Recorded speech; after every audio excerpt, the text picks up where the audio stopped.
প্রাণী সম্পদ বিকাশ বিভাগ ব্যারাকপুর 2 ব্লক থেকে আজকে যে প্রাণী কল্যাণ সপ্তাহ 2026-এর যে উদযাপন চলছে তারই একটা অংশ এটা।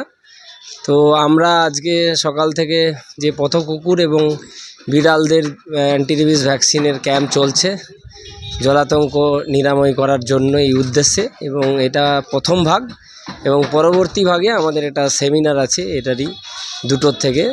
তো ব্লক লাইভস্টক ডেভেলপমেন্ট অফিসারের অফিসের ওখানে সেমিনার হলে একটা সেমিনার এই আলোচনা চক্র আছে। এখনও পর্যন্ত আমরা 90-এর কাছাকাছি কুকুরকে ভ্যাকসিনেশন, কুকুর এবং বিড়ালকে ভ্যাকসিনেশন করতে পেরেছি।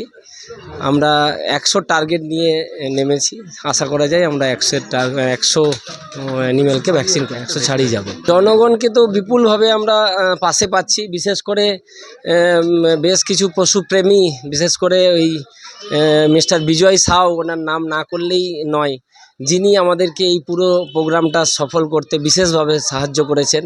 না হলে হয়তো অনেকটা আমরা এতখানি সফল হতে পারতাম না। এটা সত্যিই খুব পশুপ্রেমী যারা আছে তারা আরও উদ্বুদ্ধ হবে ওনাকে দেখে। আমরাও চেষ্টা করছি যাতে জলাতঙ্ক নিরাময় করা যায়, কারণ জলাতঙ্ক একটা সত্যিই বিশেষ প্রবলেম, যেটা থেকে আমরা একমাত্র এর নিরুপায় করার উপায় হচ্ছে যে ভ্যাকসিনেশন। তো তারই একটা অংশ হিসাবে আমরা সকাল থেকে এই কাজটা করে যাচ্ছি।